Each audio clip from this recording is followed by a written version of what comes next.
বই সম্পর্কে বলতে গেলে পরে বই তো অনেক বই ছিল, কিন্তু ওই 5 তারিখে অনেক বই এখান থেকে লুট হয়ে গেছে। হ্যাঁ, লুট হয়ে যাওয়ার পরে বইয়ের সংখ্যা কমে গেছে।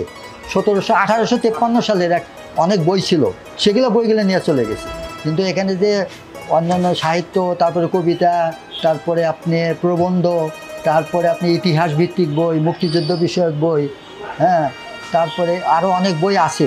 কিন্তু এখন তো সমসাময়িক অনেক বই বাহির হয়েছে, প্রচুর বই বাহির হয়েছে। এগুলো বইয়ের একটু কালেকশন দরকার, তাহলে একটা সুবিধা হবে কি, পাঠকরা এখানে লাইব্রেরিমুখী হবে। নতুন প্রজন্মকে এই লাইব্রেরিমুখী করতে হবে।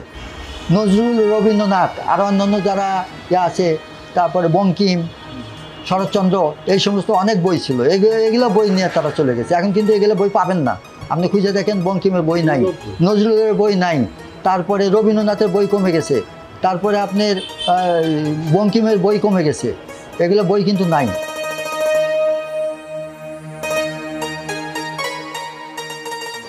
বাংলাদেশের প্রায় প্রাচীনতম লাইব্রেরির মধ্যে একটি অন্যতম।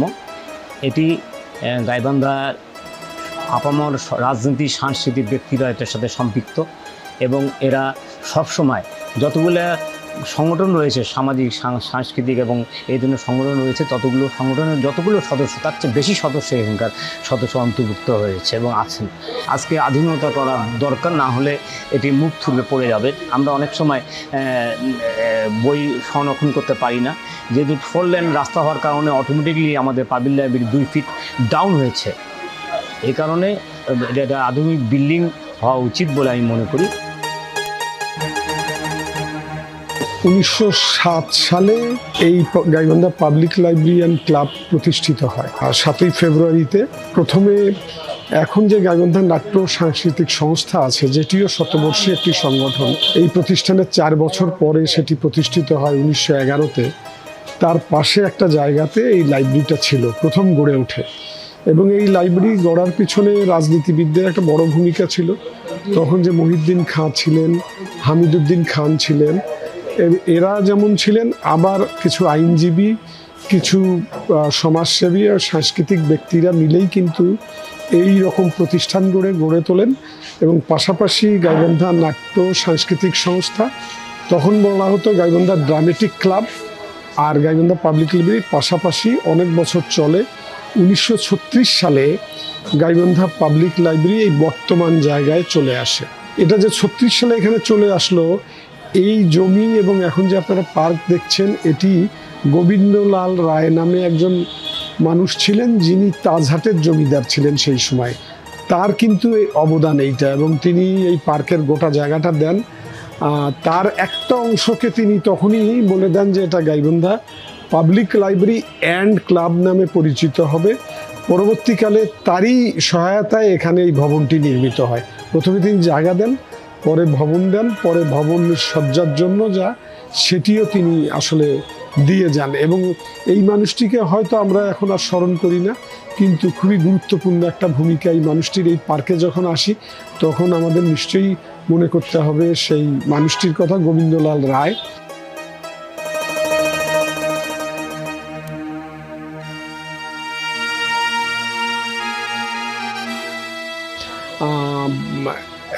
এই লাইব্রেরির পিছনেও তার অবদান আছে। Gaibandha public library and club, অনেকের কাছে এরকম প্রশ্ন আসে যেটা কেন হয়েছে। এটার পিছনে সেই সময়ে যারা সংগঠক ছিলেন, যারা এটা গড়ে তুলেছিলেন, তাদের ভিতরে চিন্তা ছিল যে আমরা সবাই বই পাঠ করব, কিন্তু তার পাশাপাশি খেলাধুলার একটা ব্যবস্থা থাকতে পারে। এবং আমরা জানি যে এখন যেখানে বিজয় স্তম্ভ, সেইখানে কিন্তু একটা লন টেনিস মাঠ ছিল। এই লন টেনিস অনেকে খেলতেন। এখানে প্রথম সাধারণ সম্পাদক যিনি ছিলেন, অ্যাডভোকেট শাহ আব্দুল হামিদ, যিনি বাংলাদেশ গণপরিষদের প্রথম স্পিকার ছিলেন।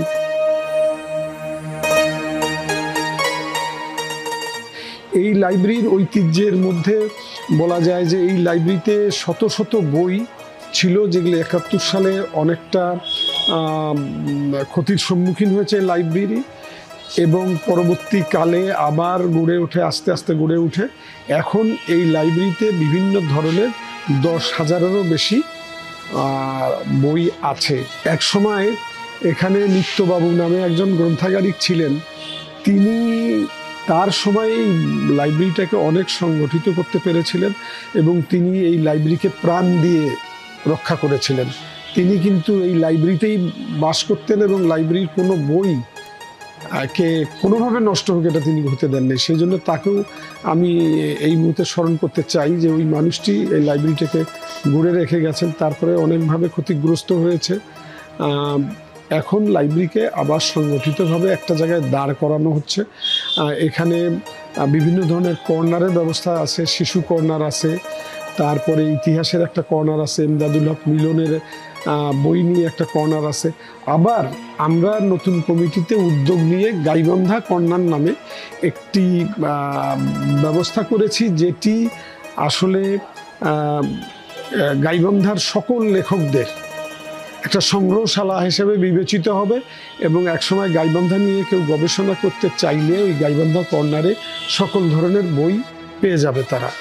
আর লাইব্রেরির সাথে আমরা পাশের রুমে টেবিল টেনিস খেলি, ক্যারাম বোর্ড খেলি এবং অন্য যেগুলো আছে সেগুলো ওই হল রুমটাকে আধুনিকায়ন করা গেলে আমরা অর্থের একটা জায়গা, এই প্রতিষ্ঠানটি 3 জন কর্মচারী বিভিন্নভাবে কাজ করে, 4 জন কর্মচারী কাজ করে, তাদের বেতন ভাতাই কঠিন হয়ে যায়। লাইব্রেরির ভাড়াটা যদি আমরা পাই নিয়মিত, আর ছোটোখাটো 2-1টা দোকান আছে সেগুলোর ভাড়া দিয়ে এই লাইব্রেরিটা দাঁড়াতে পারে। কিন্তু এই লাইব্রেরি আসলে আধুনিকায়ন দরকার, খুবই জরুরি। এখন এই ভবনটা, নতুন ভবন নির্মাণ হওয়া দরকার। আমরা জানি সরকারি পর্যায়ে সংস্কৃতি মন্ত্রণালয় থেকে দেশের অনেকগুলো স্থানে লাইব্রেরি তৈরি হয়েছে, লাইব্রেরি ভবন তৈরি হয়েছে। আমরা ঐতিহ্যকে হয়তো রক্ষা করতে চাই, সেটার চেয়ে গুরুত্বপূর্ণ হচ্ছে যে আমরা আমাদের কোনো জনপ্রতিনিধি এটাকে মনোযোগ দিয়ে দেখার চেষ্টা করে নাই যে এই লাইব্রেরিটার একটা উন্নয়ন দরকার, লাইব্রেরির একটা অবকাঠামোর উন্নয়ন দরকার। এবং অনেক বই শুধুমাত্র রক্ষণাবেক্ষণ এবং জায়গার অভাবে নষ্ট হয়ে গেছে। তো আমি মনে করি যে 117-18 বছরের একটি প্রতিষ্ঠান, সেই প্রতিষ্ঠানটা গাইবান্ধার ইতিহাসকে সমৃদ্ধ করেছে। এই ঐতিহ্যশালী যে প্রতিষ্ঠান সেটাকে রক্ষা করার জন্য আসলে জরুরি ভিত্তিতে উদ্যোগ নেওয়া প্রয়োজন এবং সংস্কৃতি মন্ত্রণালয়ের দৃষ্টি আকর্ষণ করে এই বিষয়টি বলতে চাই যে তারা জাতীয় গ্রন্থকেন্দ্রের মাধ্যমে যেগুলো ভবন নির্মাণের জায়গা তৈরি করেছে সেগুলোর মধ্যে এটির বিষয়ে একটু অগ্রাধিকার দিয়ে বিবেচনা করা দরকার। কারণ এটি আমি মনে করি দেশের যতগুলো পুরাতন লাইব্রেরি আছে, গ্রন্থাগার আছে, তার মধ্যে অন্যতম, যার বয়স 117 বছর।